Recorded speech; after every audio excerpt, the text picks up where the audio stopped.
This is the InRetroSpect podcast coming in your ears since, I don't know, when did we begin? This has been going for 7.5 years, this train, and that is the most sexually aggressive intro I think we've ever had.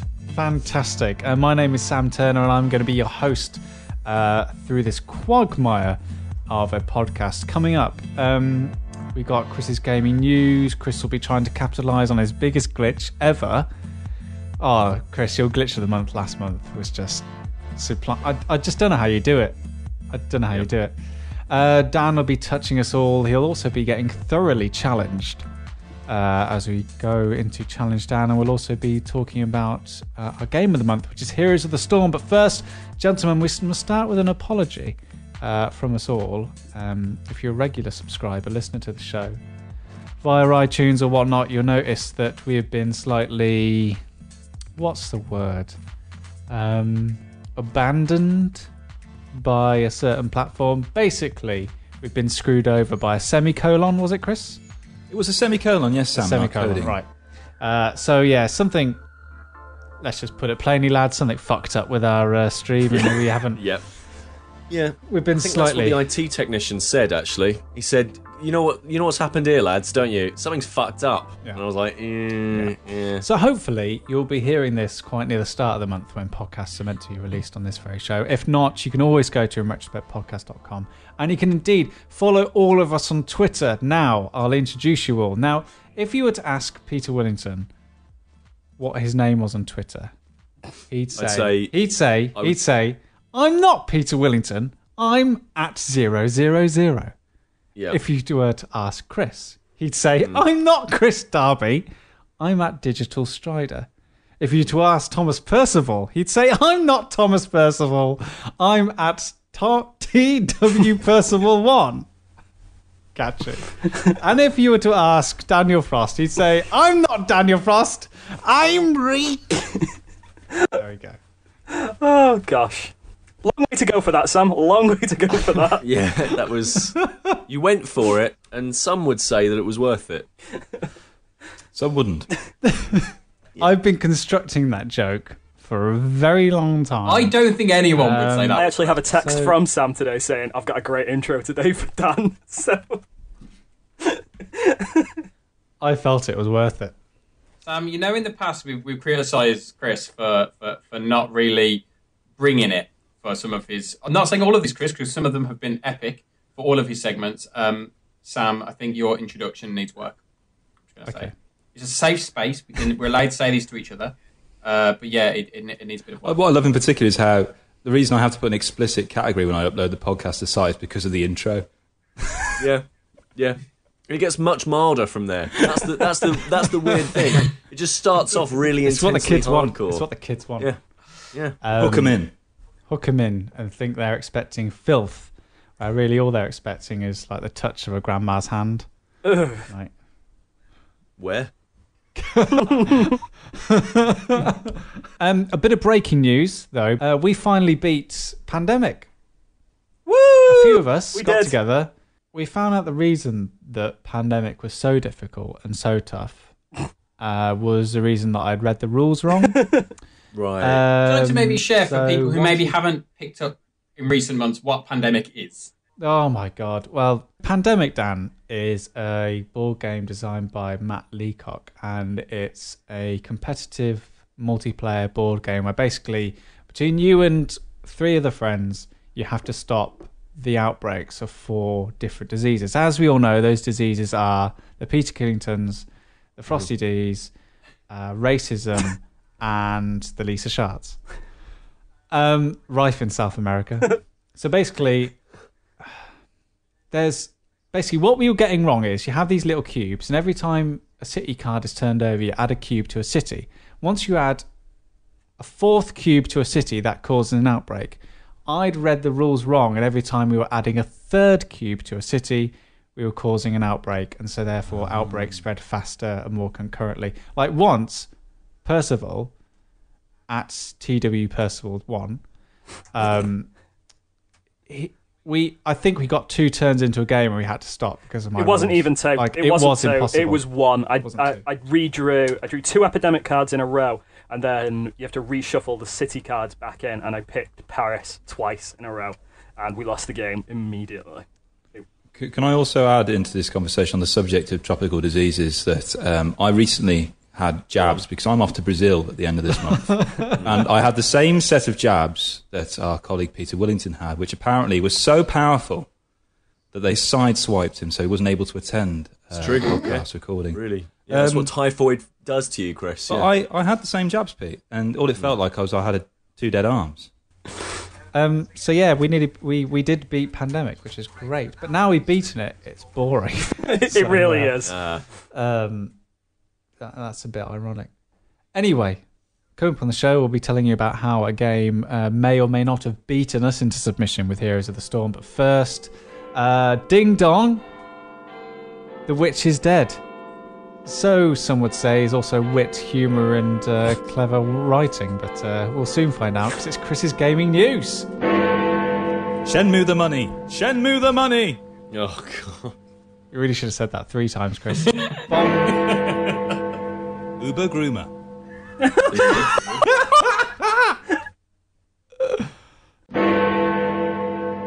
Google gets twitchy.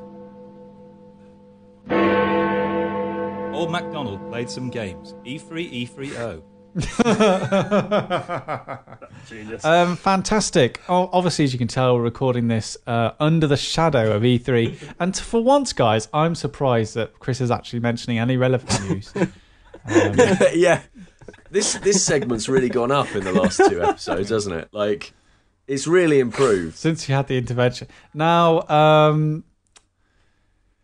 basically, all I really want to know about is, I know I usually hand this off to other people, but for the last 7 years, as we all know, Dan has been waking up every morning.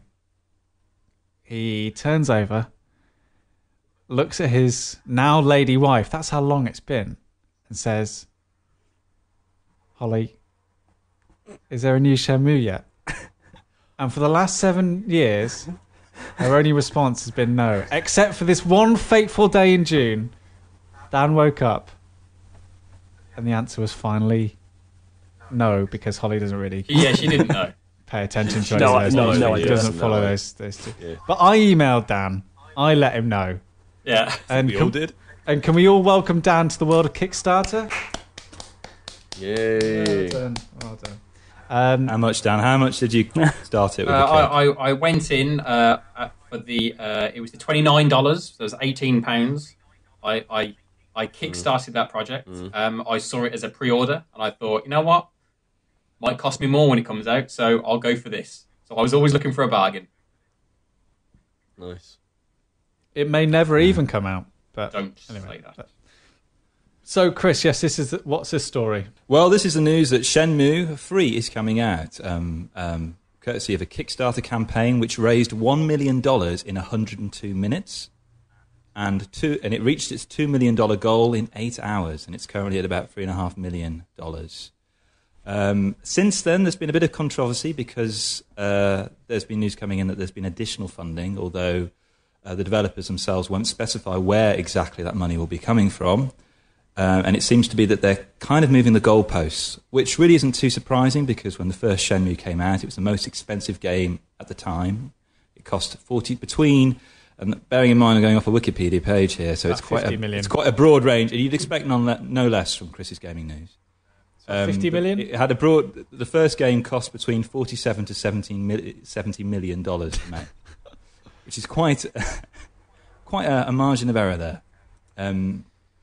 So all the developers are going to say about its current financial state is, if we reach the 5 million mark, one of the things I really want to do with Shenmue 3 will become a reality.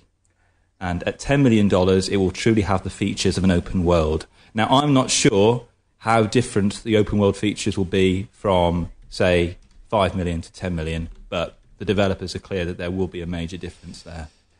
Yeah, this whole saga is I find it a little bit strange. I know I've spoken to Dan about this, and he'll rebuttal it very succinctly and eruditely, but I do have a bit of a problem with they announce that Shenmue 3 is getting made.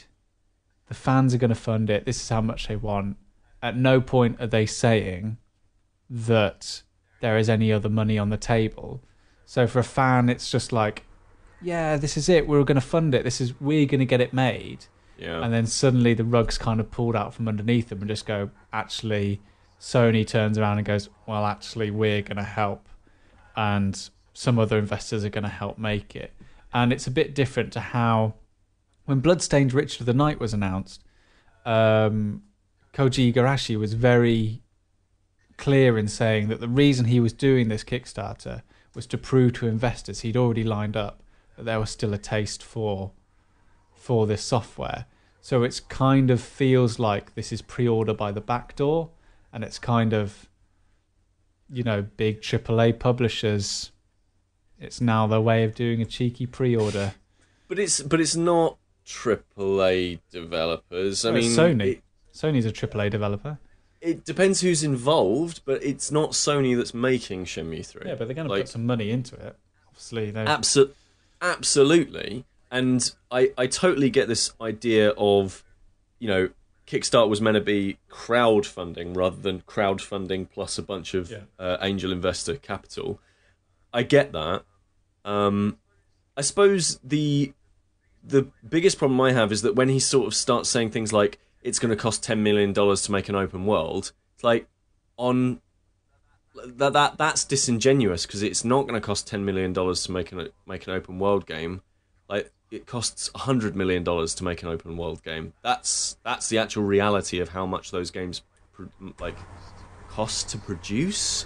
So it's almost like, yeah, but if you're doing it with Dreamcast graphics, which I assume, but they're not going to do that. Yeah, they're not. Yeah, obviously I would love that.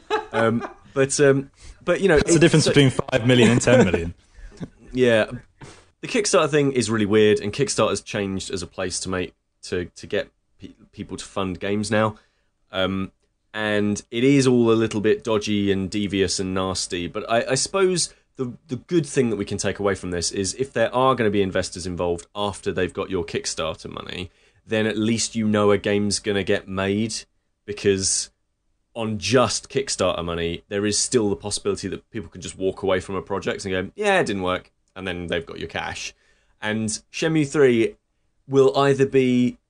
The problem with Shenmue 3 is that it is right up there with the greatest games of all time and the greatest wishes of all time in terms of video games. And if this one is in a stinker in any way, or if it doesn't get made, or whatever it is, then you will never see another Shenmue game. Like, this game has to absolutely knock it out the park, or they'll never ever do another one. I think probably from my point of view on kind of all these Kickstarter stuff, I kind of looked at it as a pre-order. And I wasn't surprised in the slightest when they said we're going to get more money from elsewhere, because when the initial kind of amount was 2 million, one of my first thoughts was, hang on a minute, Shenmue was, as Chris, you said there, was one of the most expensive games ever made.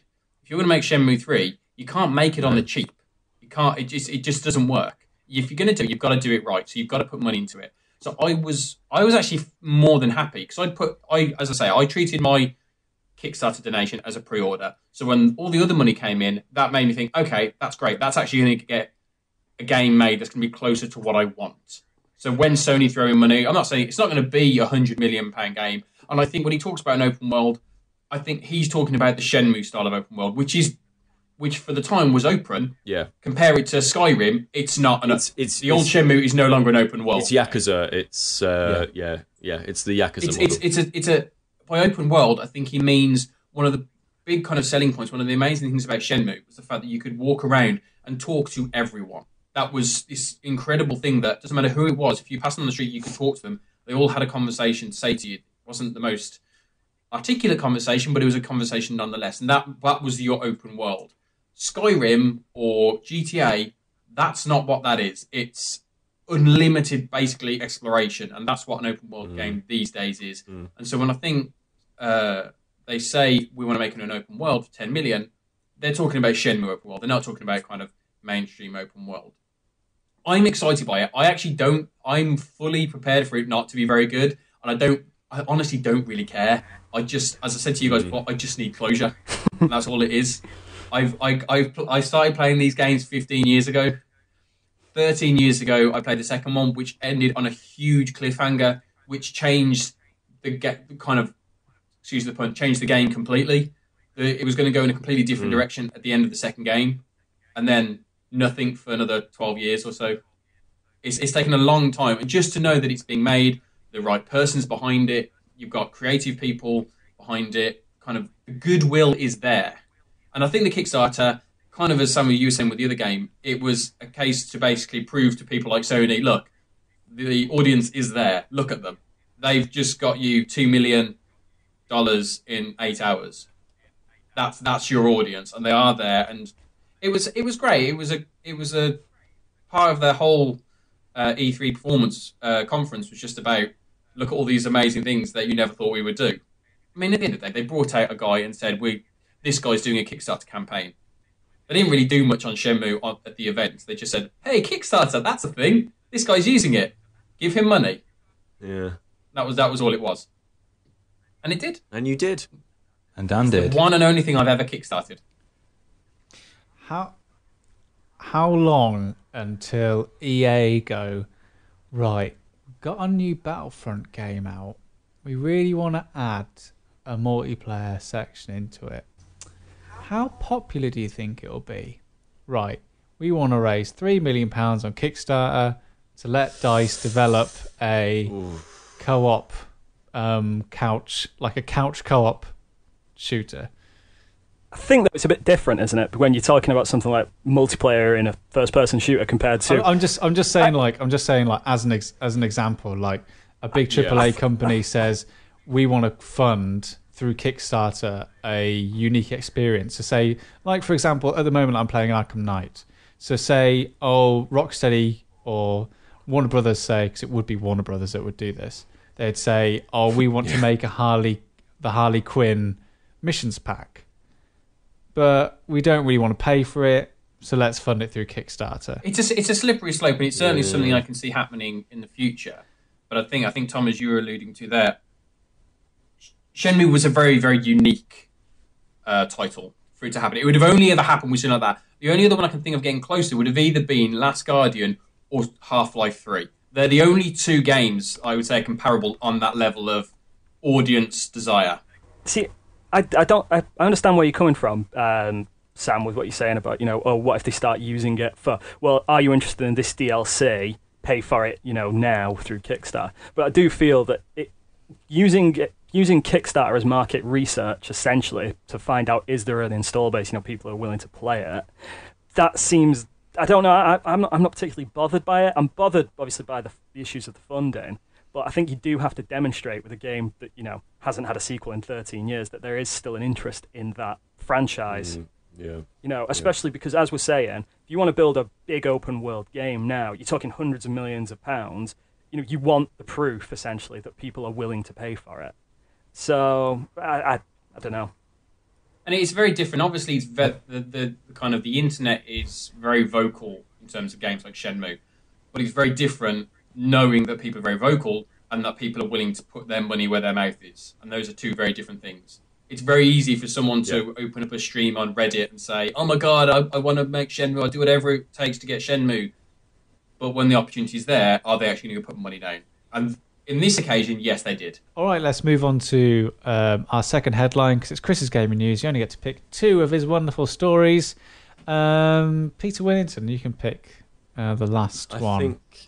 I think we've got to go with the. Oh God, what was the first one again? I quite like that one. Shenmue the money. Shenmue the money. Oh no! What was the Uber Groomer? Something. Uber Groomer. That's the one. Uber Groomer. Right. Now, go on. What's happened again? Yeah, is that I've picked 4 headlines, and you've gone for the one that I thought it's news, but it's not that interesting. I can say it in about 2 minutes. So, Chris, that's good. You might argue that some of these picks you do just so you can say a funny headline. Some would say that. But some would also say, Peter, that I've been forced into this direction because of the intervention. What? Oh my god! How can a title called Uber Groomer not sound like people trying to have sex with taxis? I just kept on hearing Ooga Booga. Well, you're halfway there, Sam. I won't tell you which. Oh, God. Go on then, Chris. Go on. Lay it down. Basically, all this is the taxi driver company Uber have created an iPhone app to essentially it acts as a means in which people can fill out a job application to join their firm by proving how good they are at being taxi drivers in this app, taking people on journeys using the Google Map technology. Chris, that's ridiculous. You're listening to the InRetroSpect podcast with all your hot takes on taxi driving technology. Sponsored by Job Centre. No, that's good. That's good. I'm glad that we can just end it there because now we can move on to the next bit. Yeah, I mean, we didn't get to talk about E3, which was the last one. And that wasn't as big. Was that just jammed with gold? That one? Yeah, the last one was just an E3. Like, what are your favourite bits of E3? Oh well, it's not even news. Just even news. E3 happened. To be fair, by the way, Last Guardian looks god awful. Second of all, you said Old MacDonald, and so I thought, it's going to be some shitty farming simulator game showing at E3. So you've got to think about this, Chris. Listener, this is my task to you. You've got to try and come up with a whimsical pun that has a letter and a number after it, like a battleship kind of score. E3, E30. That's the best I could do. C3E30. Great. Oh, that's me. I feel an idiot now. Well, that concludes Chris's gaming news. He'll be back with his glitch of the month. Hopefully, it'll be as big as last month's very shortly. Also, be challenging Dan, and maybe E3 will come up again there. But now we venture forth into this month's free play.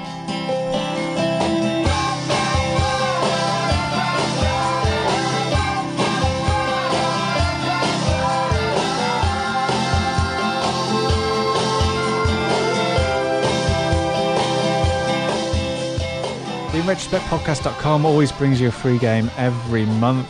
Last month we kind of dipped our toes into the waters of Heroes of the Storm, which is a MOBA brought to us by Blizzard. You can play it at battle.net. Absolutely nothing. So we've kind of all ventured from the tutorial onwards, so we can talk a bit more about in depth in the game. So how have we all found it? I'm not sure about it really. Why not? I suppose it's kind of my same attitude to Hearthstone, which was also made by Blizzard, which we played in a previous free play. I think, again, it's a very good point of entry into the genre. If you want to play a MOBA, this is the game for you. If you've never played a MOBA before, this is a great point of entry in the same way as Hearthstone is a great point of entry for card battling. There's something about Blizzard's attention to detail in terms of its aesthetics that I find really appealing. It's a real rich treat for the eyes. But beyond that, it feels to me, being a bit cynical here, that it is a frantic amount of clicking on the mouse and back as I'm constantly trying to attack my enemies and things, and it does get quite repetitive. The reason I do it, the reason I enjoy playing it, was in the multiplayer experience. That loose sense of camaraderie, that sense of you being in constant conversation with each other, dialogue and strategizing. That was my pull into the game. As a solo experience, I found it incredibly tedious. Do you mean that multiplayer experience when you were playing with us? Yes, the cooperative experience. Right, okay. Yeah. I really enjoyed that. Beyond that, there's not really much of a pull for it to me. But I'm really glad I played it, though. You wouldn't want to go off and play with randoms? No, not at all. Not at all. Talking about playing with randoms, just a brief overview of what Heroes of the Storm is. So it's your typical sort of MOBA structure.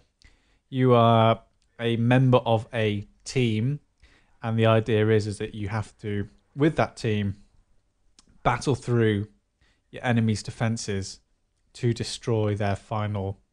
what's it called? Well, you capture their Hearthstone, basically. Core. You destroy their final core. And the map is designed in relatively the same way, each MOBA I've ever played, where you have 3 different sort of tracks.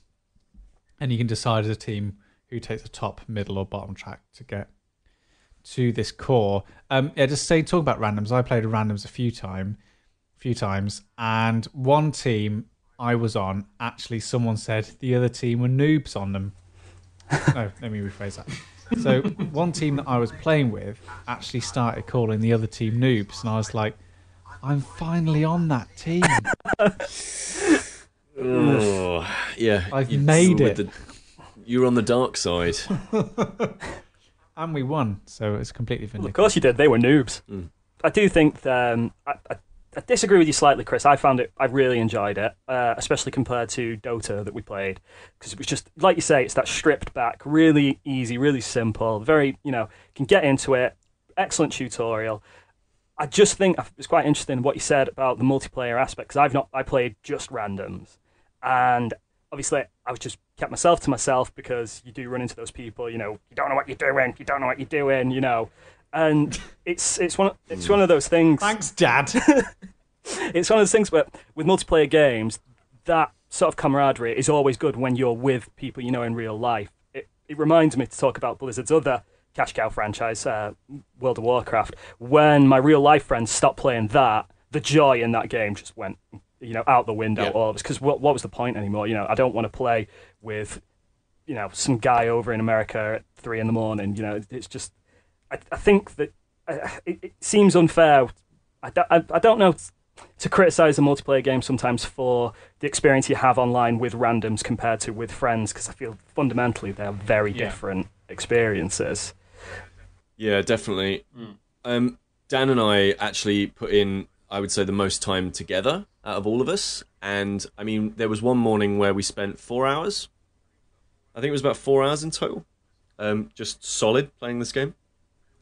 And it was excellent. Like, I really thoroughly had a really great time. But it was because Dan and I were learning the ropes together, figuring out certain keyboard combinations that meant that we could do, certain attacks, like pull off certain attacks and go, oh, we should play, So I was playing as Lily, and like I was figuring out how that character worked. And then when Dan came to play as her, I was like, oh, you'll want to do this at this point. And it was the same the opposite way. Dan was teaching me about how certain characters were playing and that kind of thing. And then we were learning about how we could go into the vaults and get gold out, and how that would trigger off certain world events and that sort of thing. And it was absolutely fantastic. I think the tutorial is really good, but having that person there, that wingman with you, showing you the ropes, or kind of learning the ropes with you at the same time, is really what makes those games great. Which is why, I thought it was a really good experience that you could have up to 5 people playing on the same team together. I really like this, and I agree with you guys. Like, it is a really stripped back MOBA. It is down to its basics, but it's brilliant because of it. Dota is this huge, massive, complicated thing that just everybody knows now. But Heroes of the Storm just gives you that little bit more time to get to grips and get familiar with things. And the I would say the battle balancing is pretty good as well. Now, one of the reasons that it is so stripped back, though, is the fact that, unlike Dota, a lot of Heroes of the Storm is locked behind a paywall. So, in Dota, for example, all the characters are available from the off, whereas in Heroes of the Storm, you don't really get access to many of the characters. You have a very limited pool to pick from. Now, Chris, do you think in a way that kind of helps concentrate the experience? So, for example, when you start Dota, you're just like, well, what character do I start off with? Whereas in Heroes of the Storm, because there is a bit more of a paywall to get behind, you can sort of focus in on your skill set a bit more appropriately. I completely agree. It's the reason why I stayed with the game as long as I did, is because I was forced to be streamlined, because I wasn't willing to drop a pound just to explore my horizons. I mean, I don't want you to think I'm being negative on this game. I think it's more about me and not being comfortable with this genre of games. Out of all the MOBAs I've played, this is my favourite, simply because it makes sense to me. And it's plate spinning that I can handle. I'm okay with lots of stuff happening simultaneously, and it doesn't infuriate me. It's attainable. It's very good. The difficulty is just right at the right place for me, and so it feels attainable. It's not a frustrating game or a frustrating experience in the slightest for me, really. And that's a real testament to Blizzard's work with this. And that paywall though is again, it's like Hearthstone. Like, there are things that you can purchase, but you get enough gold to get the characters that you want. You know, like I was purchasing characters and not having too much of a problem. Admittedly, I'd put like 7 or 8 hours into it by the time I was starting to buy characters. And there is that character rotation, so you will get to try lots of different characters throughout the weeks. And they change them every week or 2 weeks or something like that. So I don't think that there is too much of a paywall. The only stuff that's really pricey is skin stuff and mount stuff, and stuff that doesn't really affect the game is just kind of visual. Yeah. What about the map design? Because that was the other thing that really struck me, was how, and it's probably something that really didn't leap out to me in Dota, which is why I kind of sort of took to Heroes of the Storm a bit quicker, the fact that maps are almost dual layered in a way. So there's a couple that I played. There's one with a ghost pirate who, if you bought him gold, he would fight for your side. And there was another one where there's this demon crow, and if you bought the relics to this demon crow, then your enemy's defenses wouldn't be able to attack you back for a certain amount of time. So it kind of made a game within a game that when I was playing with people, there was some of us, when they saw relics, would be like, oh my god, got to get the relic, and almost an entire battle would crumble, and it would be a race to go and get this relic in time, and then we'd start battling again. It meant that the battling was a bit better balanced, because there were different focuses and different things going on. I was just going to say, though, that like is part of that how inexperienced we were at Dota when we were playing it. You know, like, we didn't know the maps, we didn't know the world. You know, we were just sort of in it, losing essentially. Whereas, you know, Blizzard's games are a bit more intuitive and a bit easier to play. So maybe, you know, if we got to grips more with Dota, we would have that experience while playing on those maps. You know. So I think I played Dota probably not too much, probably the same amount of time as I put into Heroes of the Storm. And yet, before I played Heroes of the Storm, if you'd asked me kind of, how do you play a MOBA? What's the aim of the MOBA? I would struggle to tell you. I really would, because I didn't get it, and it wouldn't work for me personally. Whereas now, I know exactly, go into one of those games, I know exactly what I have to do. I know, you're looking at that and you're looking at, okay, you might have 3 tracks, so top, middle, or bottom. You might try and plan up to go to the top or to the bottom, or as Sam was saying, there might be extra little games in there that's going to give you more strength. And that I understand now, and I think that is such a credit to the game that someone who I'd basically given up on MOBAs because I just thought, it's not for me, anything like that. But having been forced to play this, I think, actually, no, that was just a tough one. Tell you what, Dan, it's been like Christmas for you this year. You've discovered MOBAs and Shenmue 3's coming out. Yeah. Absolutely. There's no end to my happiness. I mean, but I think just to kind of follow on from what everyone else was saying in terms of one of the best bits I've found was working together with people, and especially me and you, P. I remember one time where we decided to kind of go into a battle with some randoms as well, like in a match. And I remember we thought, you know what, we're going to follow some people because we're not that. You're right, Sam. Sorry. I can't really cut this out. My dog's currently killing a teddy bear, which is what that squeaking is. The dog or the teddy bear? You're just going to have to cope with it, Dan. Carry on. Sorry.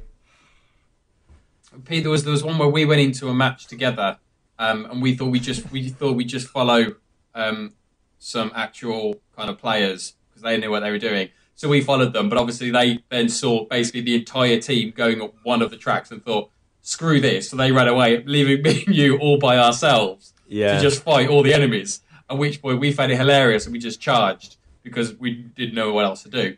And I remember me and you just absolutely pissing ourselves in laughter just because it was so ridiculous what we were doing. Like not being very good players, it was very it was very obvious when we actually came up against players who knew what they were doing. Yeah. Like they would immediately be like, right, well, why are you, well, hold on, you're clearly a healer, why are you in this channel with me? I need to go over here and do this other thing, or you know, what have you. It was a really eye-opening experience playing Heroes of the Storm, and I really found it to be just a really high-quality MOBA that is extremely accessible and is the one I would totally recommend to anybody who's like just looking to get into the genre. Dan, would you play another MOBA after this? Depends if I was playing it with people. If I wouldn't go and just seek one out and play it by myself. But if kind of a group of us decided, you know what, we'll try Dota 3, whatever, I might be inclined to, give that a go and see if I can enjoy it. But it would have to be with friends as opposed to just by myself. Once a week, at least 2, but sometimes 3, and if we're lucky 4, people get together to chat about video games. We've known each other for a very long time, usually. Sometimes we haven't because they're guests, so, we try. But basically, it's a video game podcast. We chat about the serious issues in the world of gaming, and we have a bit of fun too, and sometimes we even play a little bit of a game of Guess Who.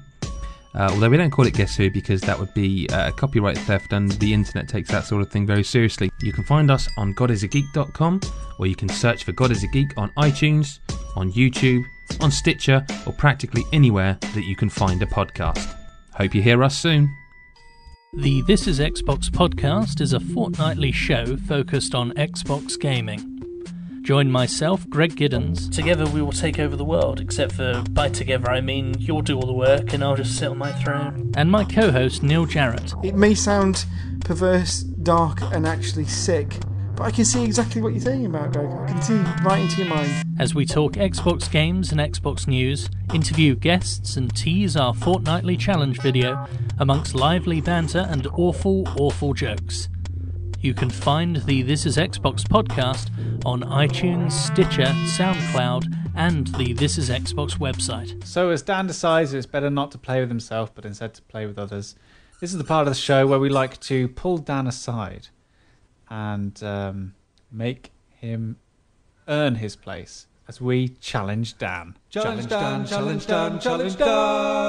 this is the part of the show where I like to test Dan's knowledge of gaming events. Now, we mentioned how much Chris brushed aside E3 earlier on the show, but don't worry, because I'm going back to it. Dan, your challenge as always follows the same rules. You will be given 4 statements. 3 of them are true. 1 of them is false. You've got to wheedle out the falsy one. Wait, does Dan... Do you understand the rules?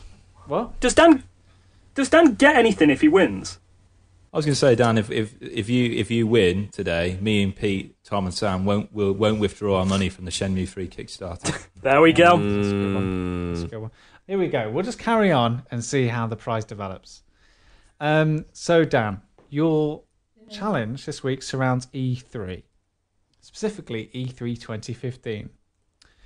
I'm going to give you 4 statements about E3. I want you to tell me which of these moments from E3 actually happened. One of them didn't happen and was made up by my own mind.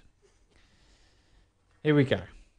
As always, afterwards, you'll be able to ask for the wisdom from the other 3 members of the team.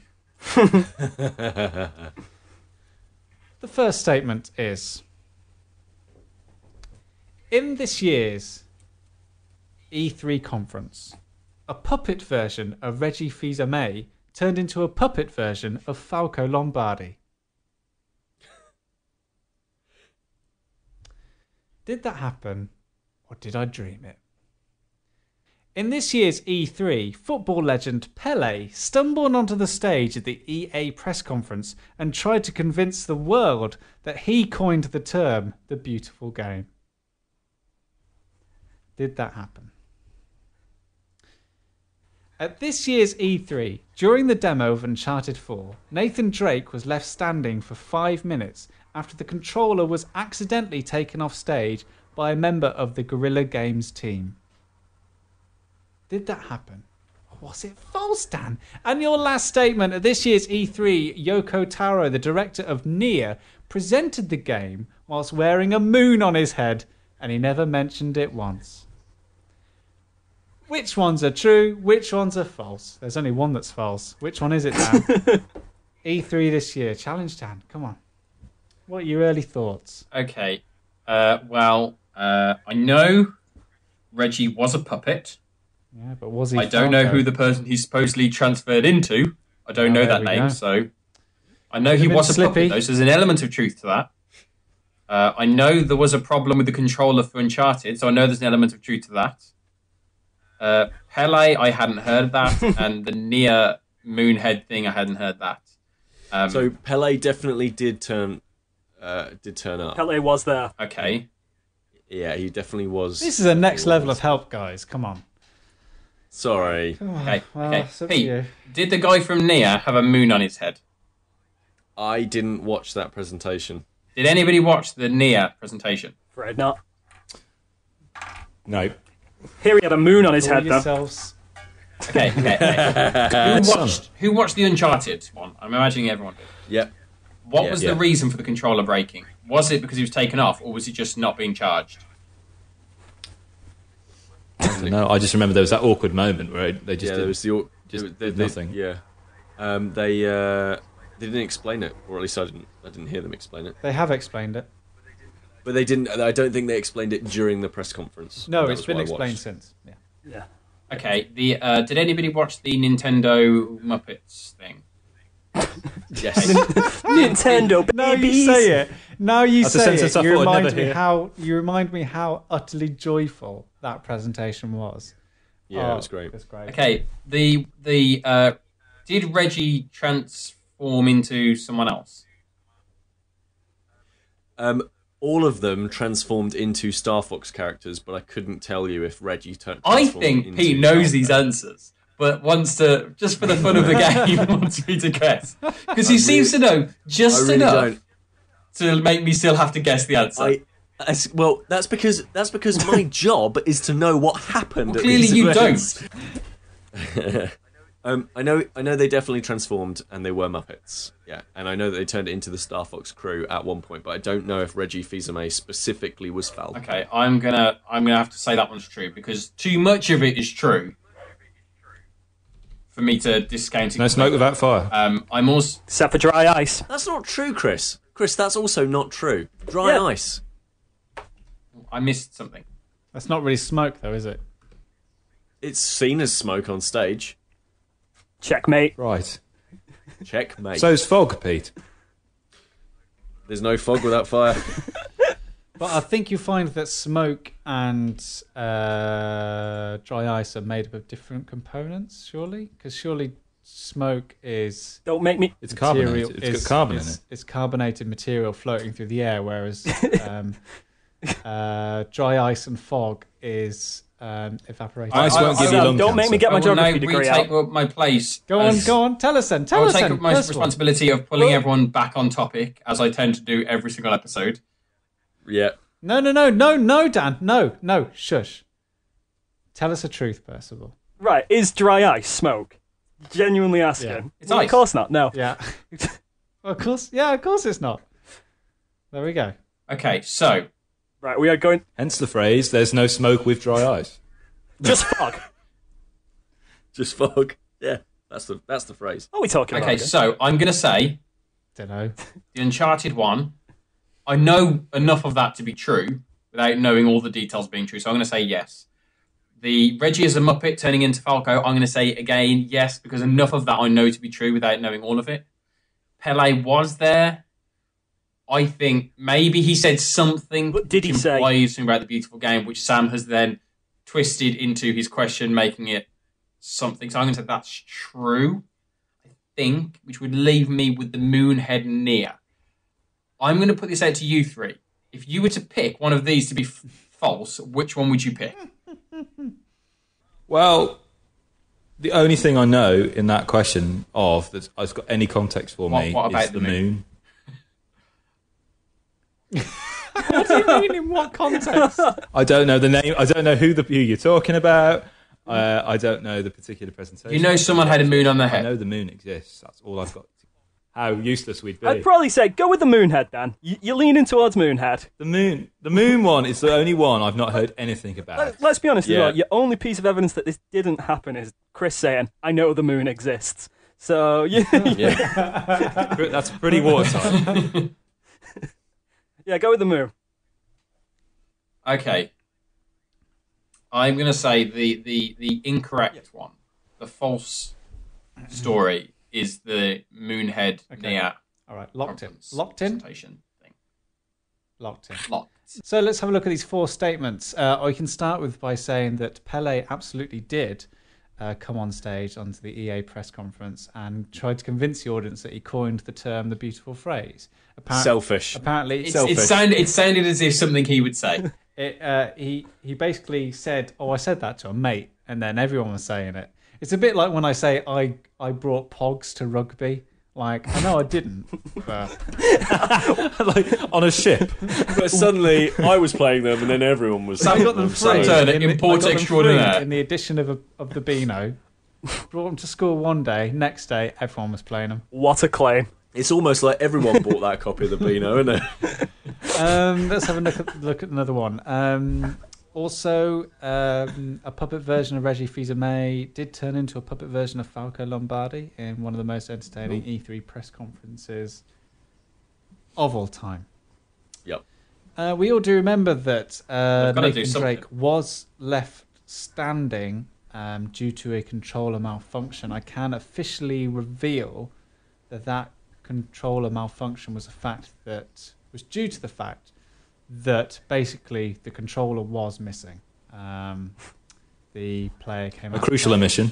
and the controller that he was using wasn't there, so he had to use a backup one, which ended up controlling the backup PS4, and it took them a while to vision switch which PS4. It was not because a member of Guerrilla Games' team removed that controller during the Horizon Zero Dawn trailer. So I'm afraid, Dan, that is the falsehood. Yoko Taro did indeed present his game wearing a moon on his head. And That was brilliant. I remember watching that. It was brilliant. Remember. This is Chris's Shot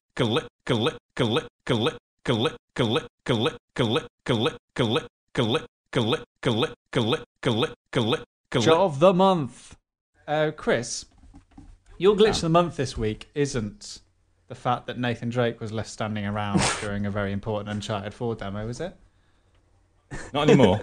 No, it isn't. Chris, is it about Because Uber? this is... No, it's not about Uber anymore. All right. Just wait till Chris This gets on was the the page. glitch. The glitch that I believe it or not, last month's glitch wasn't intended to happen. Just so you know, listener, just to allay any doubts you may have. This was a glitch I wanted to talk about last month, but now I'm doing it here. This concerns Guild Wars 2, a massive multiplayer online game, and particularly a quarter in it that's called World versus World. And this is a massive, as it says, massive multiplayer online. For the last 3 years, these two factions, World versus World, have been locked in combat with each other until one day where a glitch occurred and world peace happened. And everyone was marked as friendly, and they all stopped fighting. And ArenaNet wrote, "We're currently investigating a problem with world peace in World versus World." That's a great amazing. And basically, the players were left not being able to fight each other. So what they did was, it was kind of like the Christmas truce that was beautifully bastardized in that Sainsbury's advert, where they all came together and they just did like this massive procession all together. Until the glitch was fixed and they started hacking the crap out of each other. Great. Oh, that is the Great. best glitch of the month ever. That was a good glitch. Oh, I like that. And that's it. That's it for the show. There's only one thing to leave and to say before we venture into Dan's Touch of Frost. That the next game we'll be playing on free play will be Marvel Puzzle Quest. We'll be puzzle questing with the adventure heroes from the Marvel comic book series. It's an app available on Android, iOS, and also the PC. So everyone among us should be able to play it. Lovely. It's Marvel Puzzle Quest. Marvel Puzzle Quest. We'll put a link on our website, InRetrospectPodcast.com. So Daniel, Where did he touch you? this is a Touch of Frost. What are you fingering us with this month? This month, we are going with a piece of music from GameChops.com. Again, you can find them on their YouTube page as well. This is produced and mastered by a user called Blind in his NES years, as in, as in yesteryears, NES years. And this is entitled Moon Style, Okay. and it is a remix of the Moon theme from DuckTales. Moons! It's nice together. It's like poetry. Oh my god, this show has been like the best. It's like the last season of Lost. It all makes sense. Oh, moons. But it does exist. We have clarified that. Dan, that was some snappy radio journalism there, Dan. That was just excellent. It reminds me of one of my favourite ever links ever. Dale Winton. He did. He just got to the end of Mike Batt's Bright Eyes, from Watership Down. He said, "There we go, a song about a rabbit written by a bat." Oh, didn't Nice. one of Simon and Garfunkel write that song? It was Mike. Chrissy's music news after a fantastic crushing start. silence. I don't know who to believe anymore.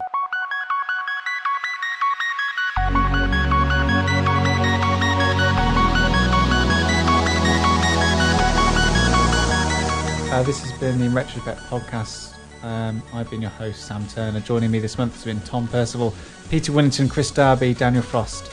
And you can follow us all on Twitter, details of which are on InRetroSpectPodcast.com. You can also follow us and subscribe and rate and review us on iTunes, on YouTube, Stitcher, and we are now on Patreon. So if you want to give us a bit of your well-earned money for this well-crafted show, then please join us there. As all details are on InRetroSpectPodcast.com. And Chris will finish the show by telling us who indeed didn't sing Bright Eyes. Art Garfunkel sang it, but Mike Batt wrote it. It's all about the moon. Good night.